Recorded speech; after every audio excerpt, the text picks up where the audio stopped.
Hi, I'm Lewis Prince, Senior AI Engineer here at Purple Systems and Microsoft MVP. And welcome to AI 101, where we talk about AI without getting lost in the maths and the models. My guest today is quite a journey through enterprise architecture, financial services, and the public sector, and is now on a mission to make his organisation truly AI native from the inside out. Really glad to have him on, Branden Millward. Hi guys. So let's get back into your background there. Start off with Branden. So a very similar journey for me. After doing a bit of digging on you on LinkedIn and talking to you in the past anyway, we've had Branden on our meetup group a couple of times now. I've met you at SQL Bits recently, where you did your first talk actually this year. Yep. We might talk about it a bit later on. We'll go from a data analyst, lead analyst at the post office, to AI Orchestration Architect. Quite a mouthful. Yes. We'll talk about what that means in a minute. So what was that turning point in terms of where you went all in on AI? Yeah, definitely. So I actually did parts of my AI journey on my undergrad. I did a module on it, but I also did my dissertation on building a hybrid model. So I merged a genetic algorithm with an Anclon algorithm to prove that you could intertwine models. But progressing through my career, I saw obviously the move more and more to companies wanting to use AI and develop more in AI. And when I was at Capital One, we were using models, but more simple logistic regression models or linear regression models. We did get into like some more advanced models, but there was sort of definitely shift in the business and definitely a shift in the wider world. So what I decided to do is complete a master's part-time. One, to make sure my skills stay relevant, but also to try and get ahead of that kind of change as well. I find it interesting in terms of the problems that you can solve with AI, rather than just being like, this is a blanket thing that can be used, but I think it's definitely a developing area. That's why I wanted to go into it.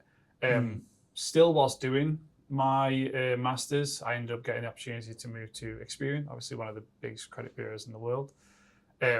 Truly work with massive amounts of data, where I was an analytics domain architect, so very much focusing on building out our analytics suite, but also building out our AI suite for people to host models on our environment that basically didn't have the infrastructure internally, so they could use pre-built models with slight variations that they could tweak.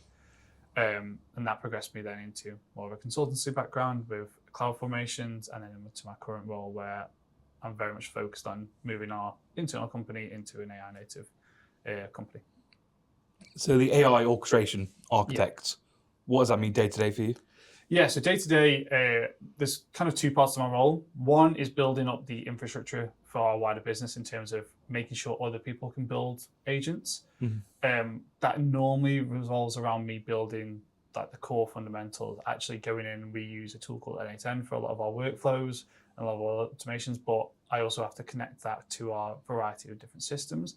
We're also partnering with a third-party company to build a knowledge graph, so like a company brain for our systems, so that the rest of our teams can interact with it and actually build models consistently, so that we can augment their ways of how they work, rather than just being like, this is a tool that you have to use, and constantly having to build one tool for the team. It's enabling them to actually build some tools themselves. We've got some domain specialist orchestrators where they can tweak different tools. I can build them the baseline, and then they can go and enhance it a little bit more with their domain knowledge. So that's the goals. We also have a wider infrastructure that we have to build up. So there's potentially workflows, automations that realistically they can't build themselves, or they don't have that level of expertise. And that's where I kind of take on those more advanced roles. It's interesting your background as well. So talking a lot of other MVPs in AI space, and a lot of people in AI now across Microsoft and in general, we never always seem to start in AI and data intrinsically. So, for example, my degree originally was biochemistry, going from it. And so my travel to AI was very organic, which sounds like with you. I think that's part and parcel with, it wasn't that big a field back when I was going for university, 10 years ago now, coming out. And so it's a natural progression, working with data. I think most people are engineers or some sort of computer science. I know are coming to the top of the game now. Do you think that as well? So what were you doing before the post office? Yeah, so when I was at Capital One, it was very much, I actually joined as a business analyst.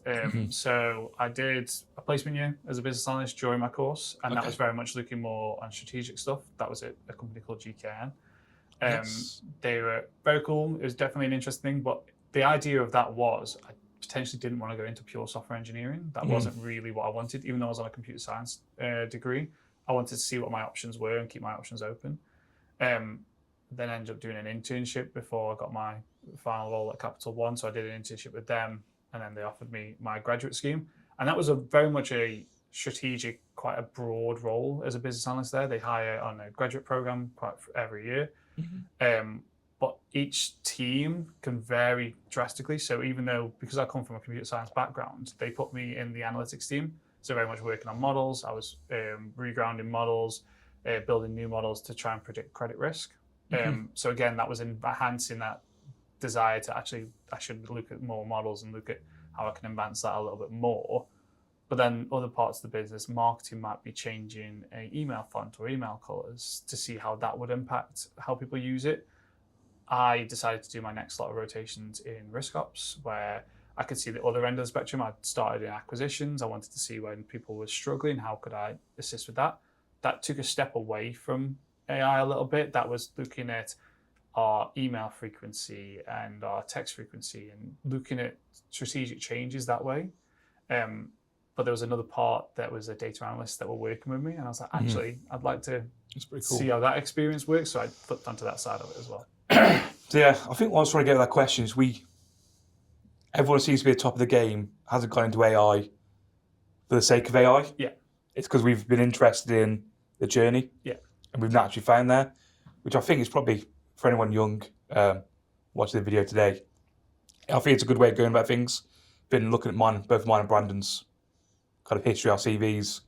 It's been a natural progression getting to where we are, where you just kept picking what you liked doing. Exactly, yeah. And it's definitely an interesting thing where you get to solve loads of problems. You get to solve quite a diverse set of problems. And that was one of the things that really brought me towards AI. It's like one day you could be working on building presentations, and then the next day you could be building global search. But it was stuff like, I use it all the time on holiday.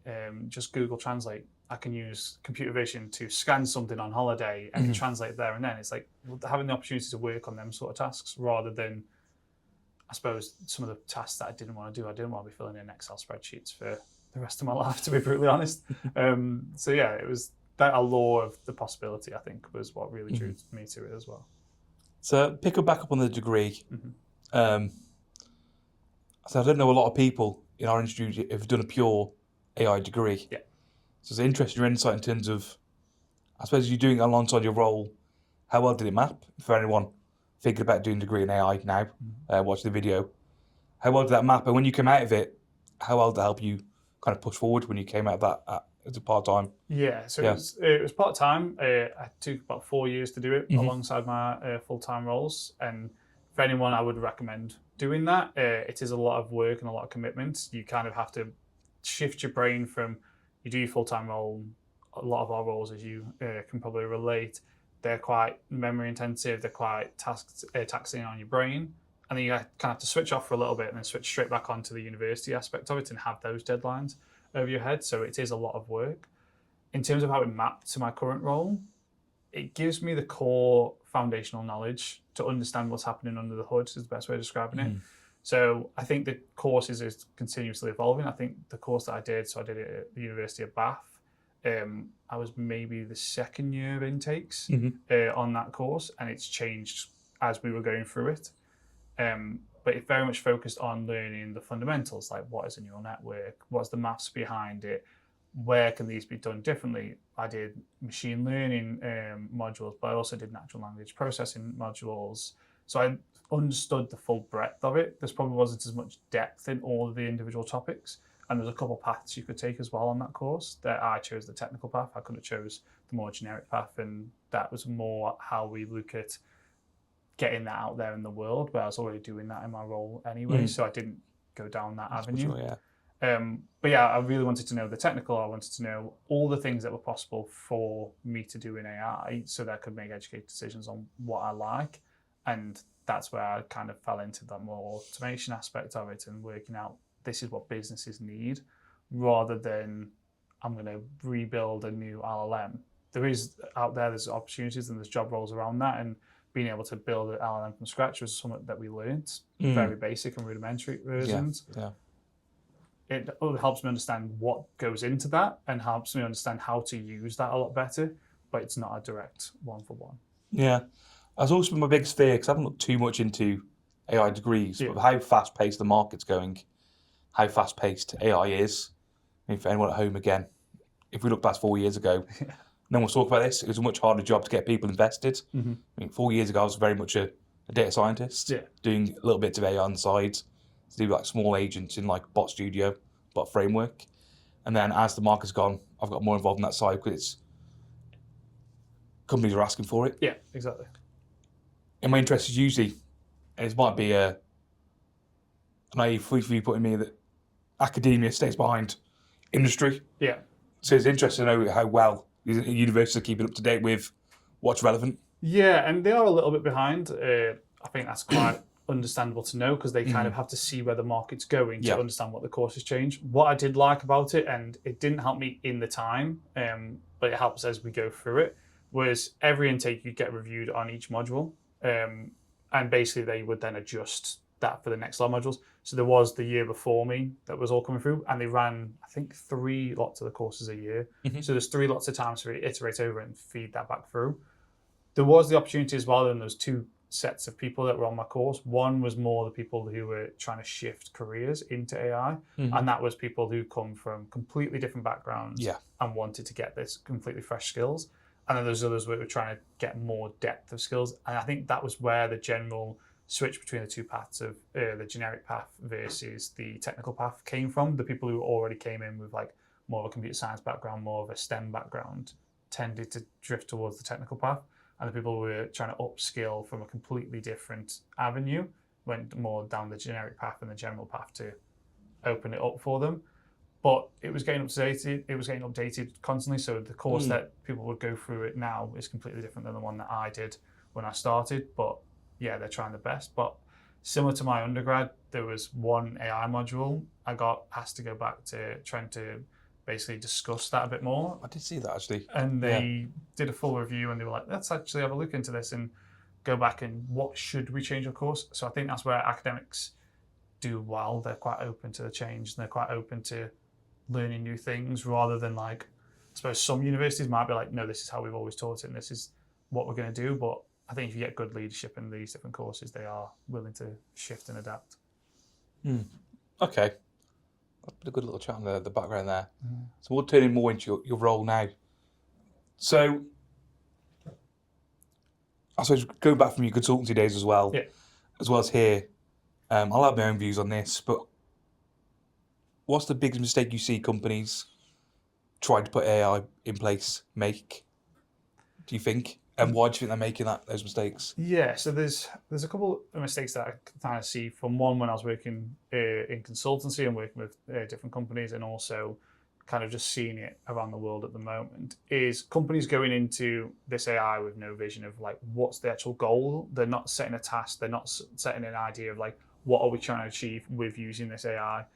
And again, sometimes that's just by saying, I want to use AI. It's like, well, that's a very wide umbrella term, and we've discussed this on both of our talks, where people mistake what AI is, and I laugh and joke like it's not going to solve world hunger in the next 2 weeks, like where some people genuinely think that's the thing, or they don't understand the limitations of these algorithms and how they're used, and they think sometimes it's a one-stop shop. Some people think that's what we're going to use, and some people think they can just chuck everything into ChatGPT or Claude and get everything out of it, and that's not what these are. They're not. A lot of AI tools are still trained to be very specialized in certain things, and it's the collaboration of these tools that really unlocks the value, in my opinion. And I think there's an education piece where people try and run before they walk, and they try and adopt these massive advanced models, and they try and go for something dead ambitious, but they've never automated a single process in their business. Yeah, I think this is exactly what I was going to say as well. And I think it's people that say they just want to use AI fall into 2 camps. Either they've been told by their European overlords, or whereas like it's a small company here and they've got the big parent companies over in Europe, over in Japan, over in America, and the push down for corporate is get AI done. Yeah. So like, well, I don't know where to start. Let's go to a company. I just want AI to be done. They don't care what gets put in place, really, these people. I get the vibe sometimes they just want to keep their stakeholders. They want to keep corporate happy. Yeah. So honestly, they come with a pot of money sometimes and say, let's do AI.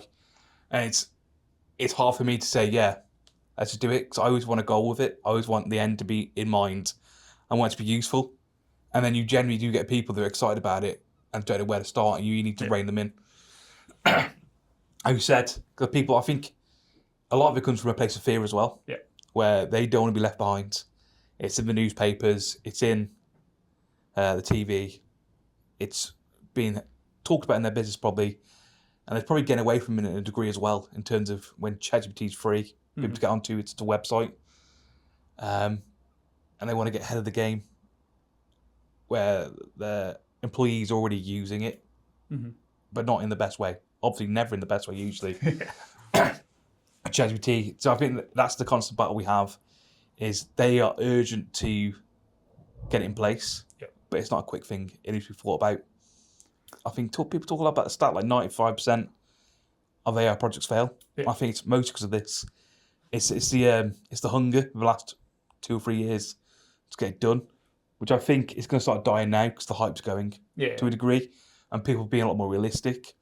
I mean, me and Jude, who I work here with, Jude's quite into the videos, into articles, and sends quite a lot to me about where companies are double questioning where their AI use is happening. It's like NVIDIA, other companies this week were talking about their token usage being totally out of whack to what they need. And these are the big AI companies making this conversation as well. And it's to be realistic, if they're even now getting it totally right, and I presume it's with maybe marketing departments where maybe they're misusing it. I would say probably not the techies, because I find I use stuff like Claude, ChatGPT quite sparingly. Yeah. But I think it's because I know it can go wrong. I need to be very specific in how I was working it. And I don't intrinsically trust it because I know what's going on behind the scenes. I wouldn't intrinsically trust anything I make, really, because I always think it can lie. And I think it's an interesting point. I think that was one of the things I really got the fundamentals from my degree, was learning what an LLM actually is and what these, for obviously context for anyone listening, obviously the LLM is what most of these ChatGPTs, your Claudes, anything like that is built off of.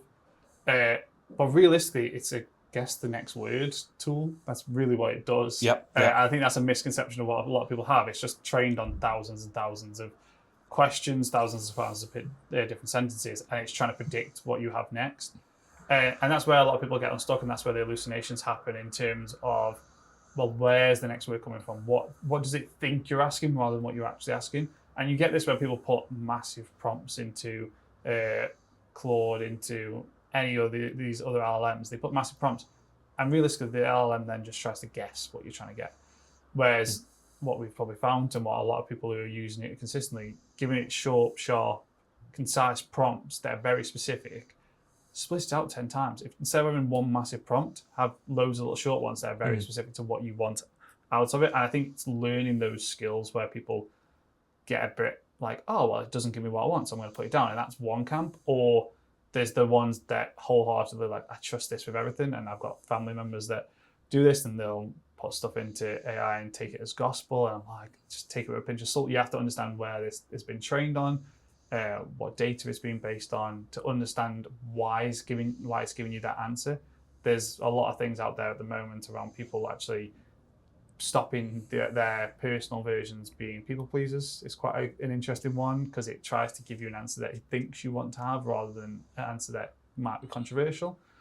So setting up skills and different things like that is an interesting thing. But I would also see like a aspect from, I think it's the CEO of NVIDIA said, if they have a software engineer that's on $500,000 and they haven't used $500,000 of tokens, they've underperformed. I'm like, that's such a weird concept, especially coming to our size of companies or different businesses there. If you had 50 of them, that's a massive amount of expenses that you're really going through. I think learning how to manage your token spend and how that works is interesting. It's weird for you to talk about tokens. So I've got 2 points to make now. But I'm going to go to the token bit first. I think someone Tude sent me a bit ago where people going for jobs are making demands on the token users they'll be allowed in that role. I can't remember. I have to hunt it down again. But it's a weird concept to me where people going into roles saying, "Well, I need to have 1 million tokens a month to make my job easier," and make those sort of demands in their contract negotiations. Yeah, I don't really understand that as a concept, especially for like people working in it. I think you should be trying to limit the number of tokens, just like anything. You should be as efficient as you can be. Now, that's not me saying you're not allowed to try and test stuff or try and run things. But one of the things we're working on at the moment with our agents is actually the cost analysis breakdown in terms of actually having this agent. Is it better than just having the member of staff just do it for longer? If we run an agent and it costs us, I don't know, 10,000 tokens, which could be what, give or take 500 quid potentially. Is it going to cost us 500 quid to get that person just to do it with their time?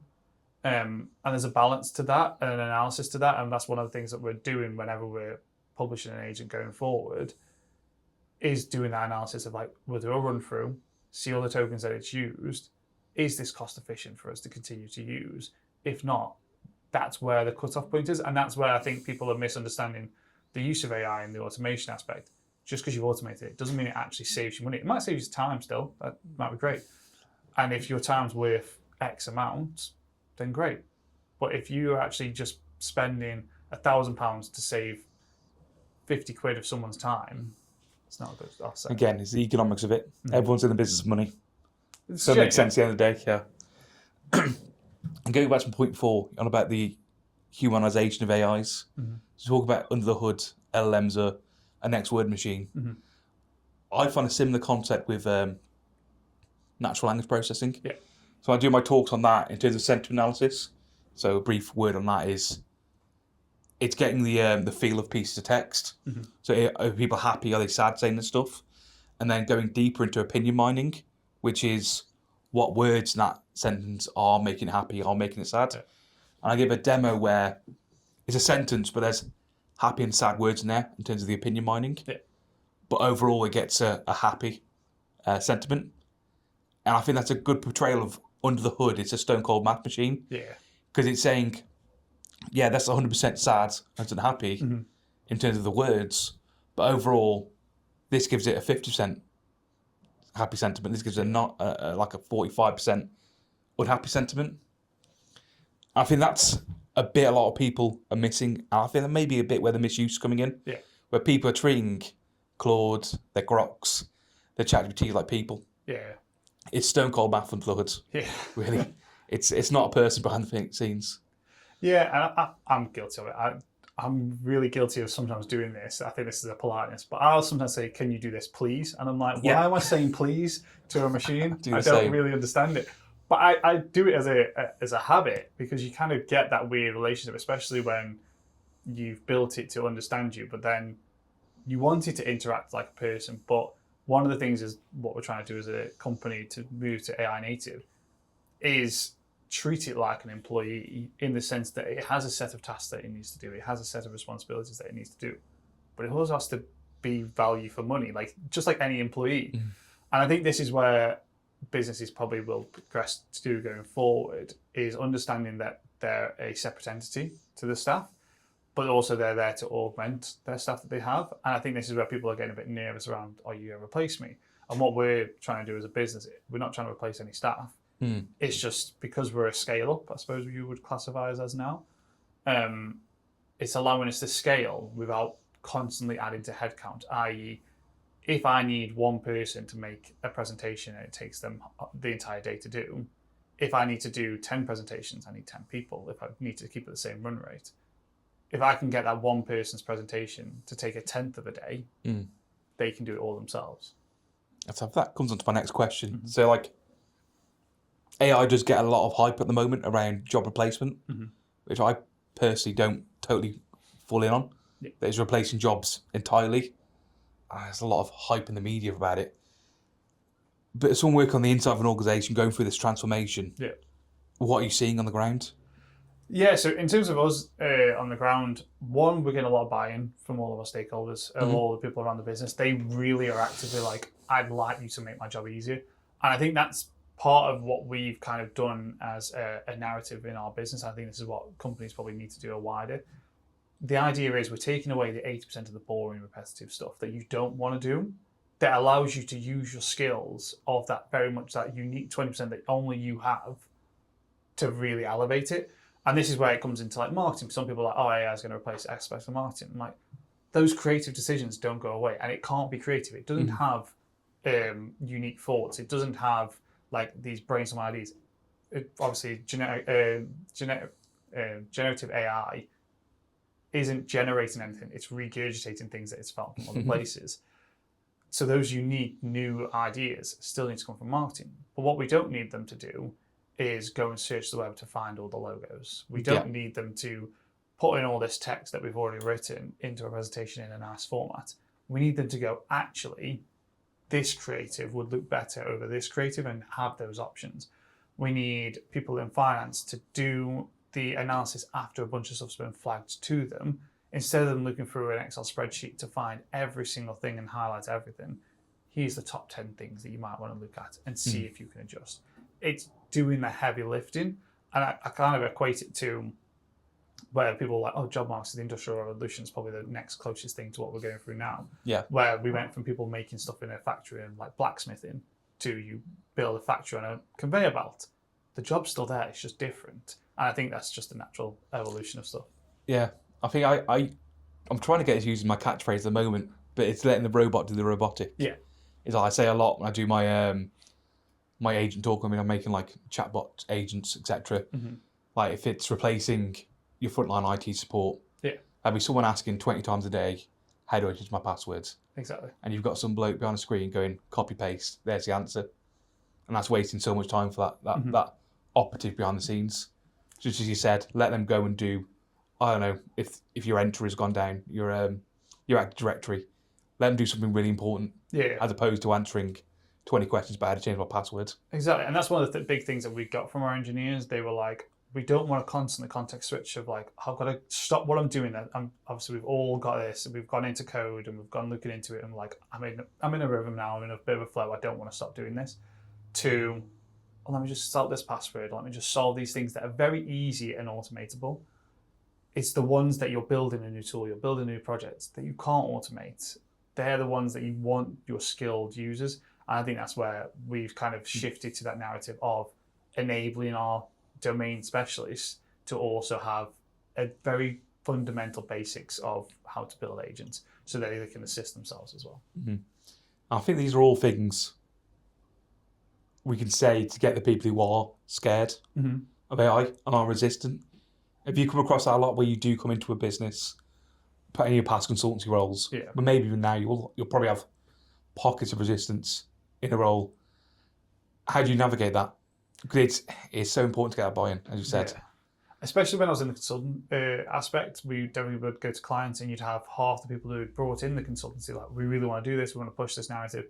And then you'd have the ones that are like, I'm going to lose my job. And they very much were like so much against it, but also they'd be a key stakeholder in terms of getting the information that you need. Always a key stakeholder, yeah. And it's always a bit of a pain, and you have to admit. But what you kind of do is, one, reassure them that it's not replacing them. It's actually going to augment them and give them a different set of skills. I find upskilling them so that they're less fearful of it and they feel like, actually, then I can take control of this going forward. So a lot of data analysts that we'd spoken to, they're like, oh, well, you're going to take away this aspect of my role. I'm like, but no, we're just shifting what your role entails. So you now own these agents. You would build these agents. You would actually have the tools at your disposal to carry on going on in your career that way, if that's what you so choose. But also showing them how it actually works going forward. It's not like, oh, well, it can't do everything. And I think that's something that some people miss out of. It's that human in the loop with these agents that people think, oh, it's just going to do everything. They're not at that point yet. Most agents aren't at the point where you can just type one prompt into ChatGPT, Claude, Copilot and go, I'm done now. If all of us could do that, my day would be done in 5 seconds. Like, it'd be great. But we're not at that stage. It's tweaking. It's just coding in a different way now is probably the best way of describing it. It's iterative. It's making small improvements. It's making tweaks to prompts, is making tweaks to workflows, that's really where the skill comes into it now.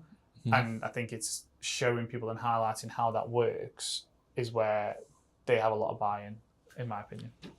Okay, let's move on to strategy now, and more into implementation of AI. Yeah. So it's probably more into your role now. So if I was a business leader, we're in a meeting, I've come to you today saying I need an AI strategy. Yeah. What are the first 3 questions? What are the most important things you need to get at that person to understand what AI strategy they need, what they need to change? Probably to change their culture, really, sometimes. Yeah. So I think there obviously is a culture shift in terms of like, have you got an implementation in terms of what's your process to get things live? Where traditional go lives and traditional project changes don't really work for AI. You have to very much change quickly, change fast, iterate over it. It's a lot very similar to an agile delivery process, but on a drastically shorter scale, in my opinion. You're not talking, I'll deliver something at the end of a week or end of 2-week sprint. You're talking, I'll have a version for you ready for the end of the day.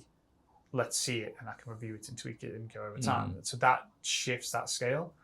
But the main questions I would be asking is, what are you trying to achieve with AI? What are you actually want out of this? You need a clear goal. You don't need we want to use AI because we want to say we use AI. That's destined to fail. You need we want to make it so this process is more efficient. We want to make it so we can reduce revenue. And there is aspects where, not reduce revenue, reduce costs to improve your revenue. But one of the things that I find most of the time that people are missing is, what processes are you trying to make faster? What are you trying to automate?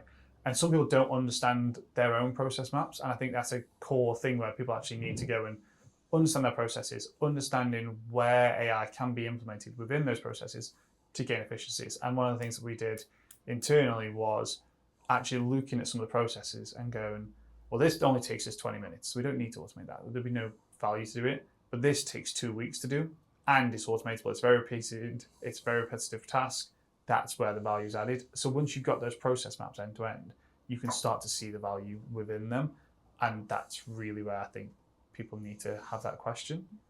Yeah, I think a big activity I like doing with companies when I come into them is getting them to give me a list of 15, 20 projects, something you'd like to see change. Yeah. And I'll go through and I'll rank them from 1 to 5. Say, this seems feasible, this doesn't. The caveats to this, we need really good documentation of the process. I think that's a good way to break through and prioritise projects for them. Yeah. Because they can then score it themselves in terms of how beneficial this can be to the company, and you can cross-reference that. Yeah. So I think the big thing with the AI strategy, and you've said as you talk there, is that collaboration between yourselves as the AI orchestrator, AI giver of methods and models. Yes. It's showing how easy it's going to be from an AI point of view. What's my point of view of impact I think will happen, and then how important is that to that company? Exactly. How important is that to your core business model? I think that's probably the biggest thing. What makes your company tick? Yeah.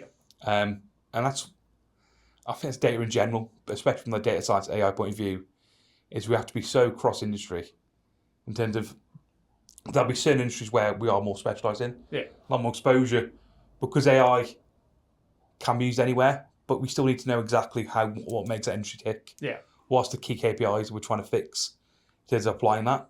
So I think a lot of the time it's getting to the core of the business, so getting past the cold hard numbers. Exactly. And understanding that culture, understanding that ethos, what makes them tick.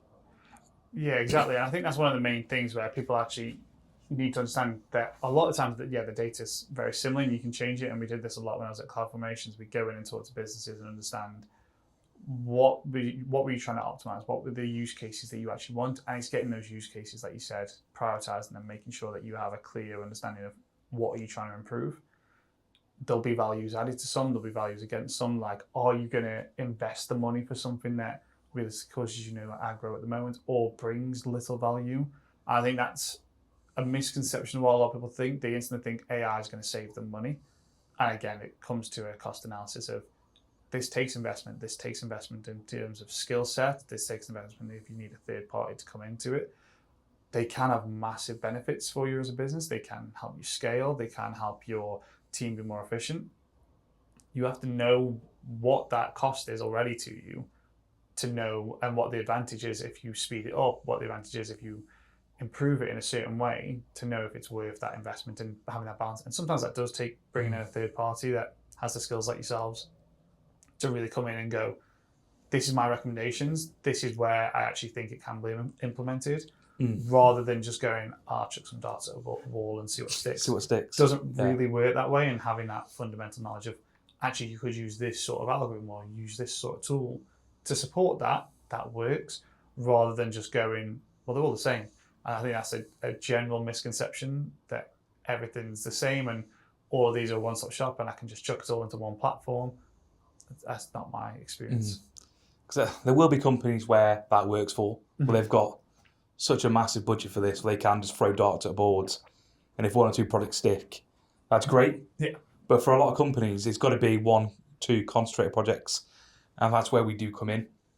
But I suppose working on, like, talk about projects now, in terms of giving insight from ourselves to people watching. Yeah. In your past, what would you say is the most overrated business use case for AI? In terms of, it sounds great, but under the hood, it's not providing much return on interest, return on investment, really.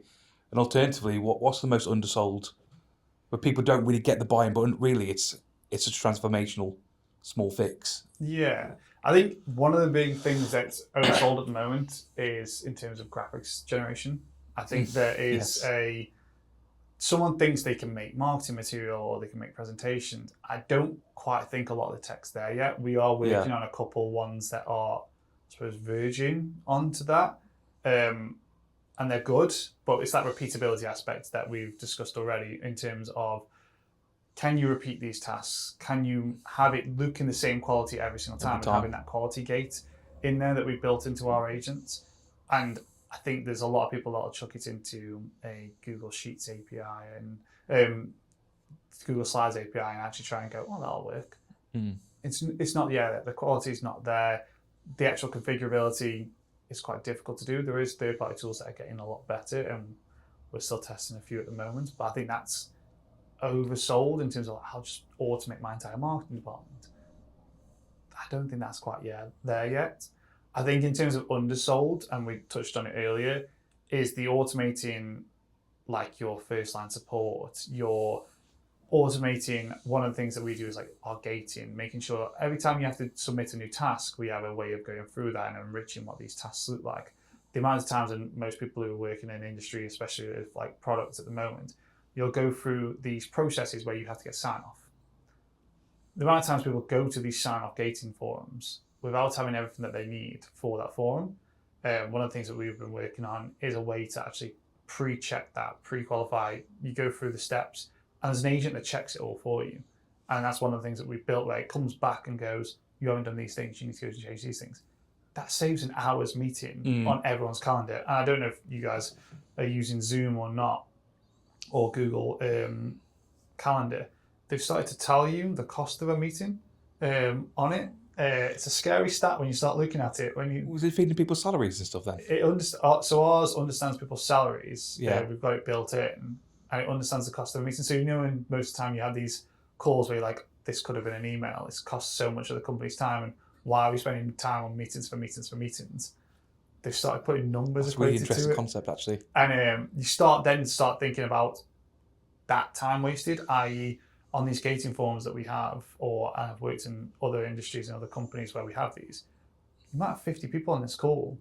Yeah, it's an hour meeting, but when you have 50 people on it and you're doing it every single week or twice a week, just for someone to go, that's not ready to come to this gating forum, and you got to go it again, that's an hour of everyone's time that could have been used for something else. It's kind of off top of the AI side, but in terms of just the industry in general, we have a conversation with clients a lot in terms of they pay us by the hour. They pay for a set amount of hours a month. Yeah.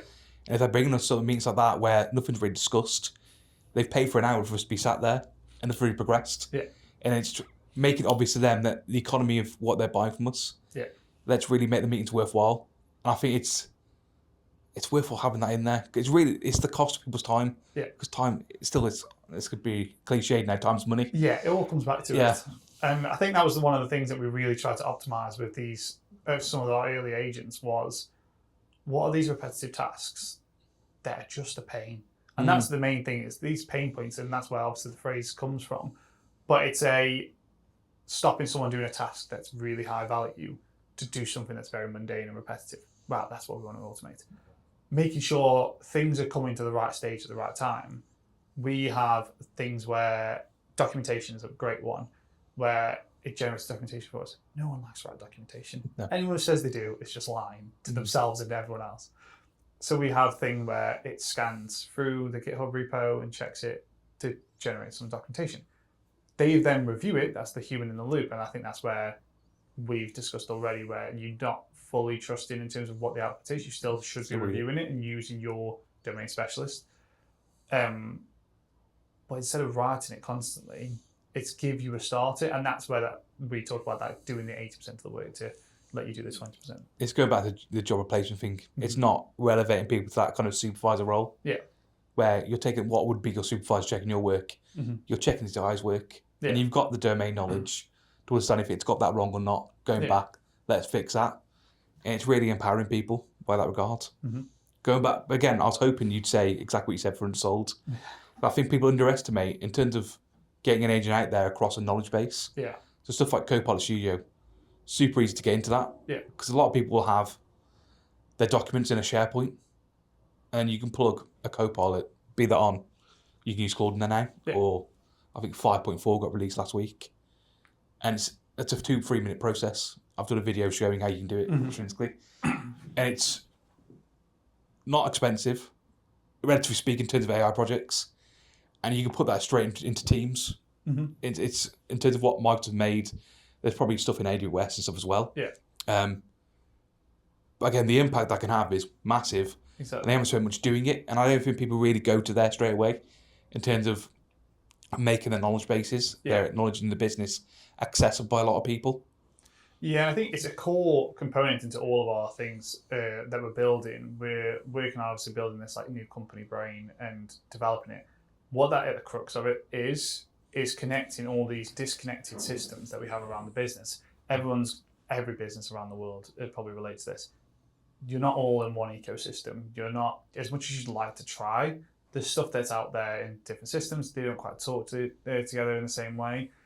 There's systems out there that'll do like a vector search, which basically is when an LLM will go and search a particular system. But what we're trying to do with ours is bring that into one consolidated thing, so it has understanding across different platforms. So we have a variety of different third-party tools that we use. All of them have APIs. Then we connect to those APIs, or might be an MCP, into this company brain that we're developing, so that when we ask a question to it, we can ask a question in a sales context, and it understands that particular client because it has access to our CRM, it has access to our marketing material, so we can answer with that in mind. But we also want to build out tools that allow our customer success team to actually interact with a customer. Whilst on a call, they can ask the agent, well, what's the implementation that we've got for this particular customer? Is it worth them upgrading to this? Because they've asked that question live. You want to be able to ask it, rather than most time in these calls, you're having to go, oh, I don't know off the top of my head. Let me go away and find out. It breaks up that call and breaks up that flow. And again, that time is money thing. You can ask the next lot of topics then, or you can go on to, okay, well, we can start working on a solution for that. Is an interesting extra step we can do. So having that core central knowledge base, so it understands, well, what's happening, what is our context of the business. And I think that's where a lot of people miss out on their particular Claude or their particular LLM of choice, is it doesn't have context of you. It doesn't have the context of what you are as a person. So if someone's like, oh, help me do this, but it doesn't know what you want to do. It doesn't know your background. And an interesting thing that you can get if you have a personal LLM set up is get it to interview you. So it finds out a bunch of stuff about you, context, including you have to be so sure that what you're sharing isn't something that you don't like it to be retrained on. That's something I have to teach a lot of people in terms of enterprise editions don't retrain the model. Your normal pro editions will be used to retrain the model. So your data is then available to that model. But if you're okay with giving some of that information, some of the limited information, like, oh, this is what I do for work and this will help me do this, it also unlocks a world of extra enhancements. Yeah, I think talking what we did before, it's It seems like it's answering that what data mesh tried to do. Yeah. 4 or 5 years ago, where they tried to get the interconnectivity where everyone's talking between departments. Exactly. And that's what you're trying to do at Internet HQ, exactly what that is. Mm-hmm. But it's been made possible in a much more succinct way. Yeah. Yeah. This is cool. This is cool. So in terms of wrapping up, just a big question at the end. Mm-hmm. Where do you think we'll be in 5 years? Not in terms of models, but how society's adapt to AI. Yeah. So I think we're coming to a kind of a flat point now in terms of not development, but hype. Yeah. Where do you think you see that going in the next 5 years or so? I think there'll be two avenues. I think we'll definitely cover it into more the agentic space. So obviously at the moment, for people obviously watching and listening, agents are very much solely used to complete a singular task or normally a larger task in automation. Agentic systems obviously combine that and they can complete multiple tasks in a collection and they can actually make decisions based on that. Mm-hmm. I think you'll get more and more into that space for one, in terms of as people get more comfortable building agents, they'll be able to build more complex ones that interact with each other.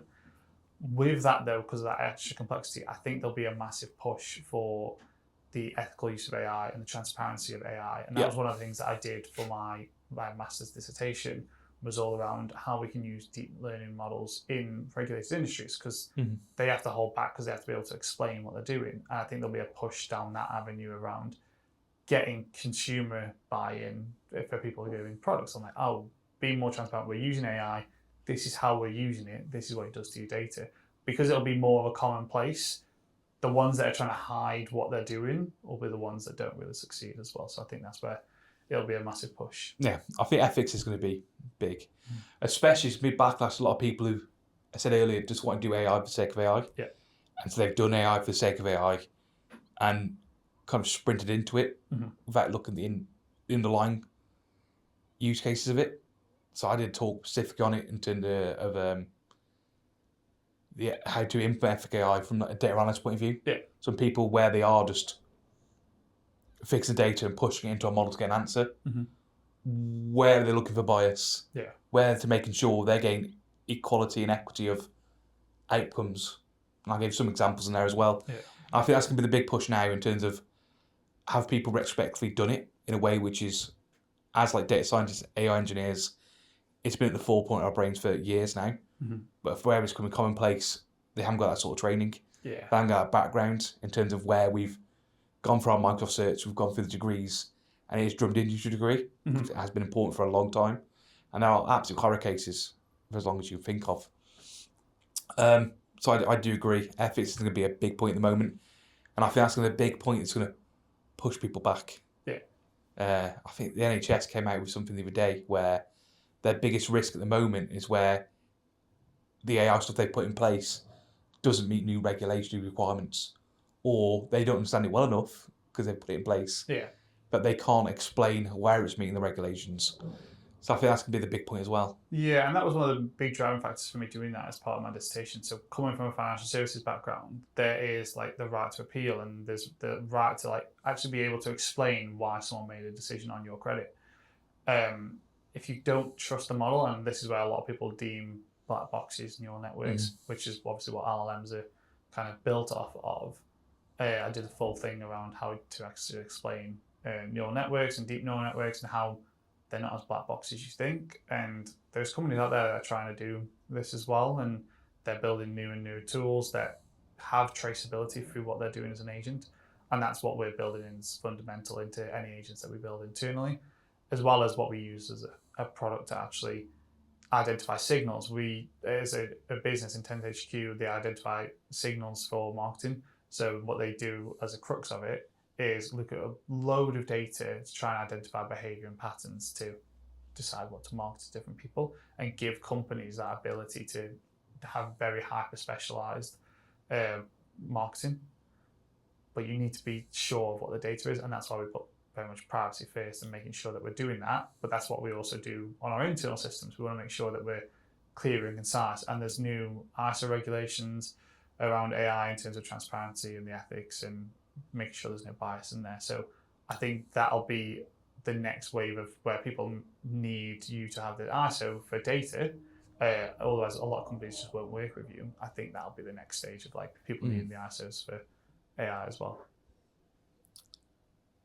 So I think that's the last question. So if people want to find you on your LinkedIn, on your Twitters, where can they go to find you? Yeah, so my LinkedIn is Branden Millward, and it's Branden, and it's Millward. I don't really use Twitter too actively, but I'm very active on my LinkedIn, so people can definitely go and find me over there. It is spelled weird, so. Yeah, I think it's well worth a follow. I think a lot of my keeping up to date with the AI industry, keeping up to date with where the tech's going is having a really good network on LinkedIn. Exactly, in terms of, because everyone's doing different things, everyone's finding different things, and it's keeping that connection and keeping your network very thorough.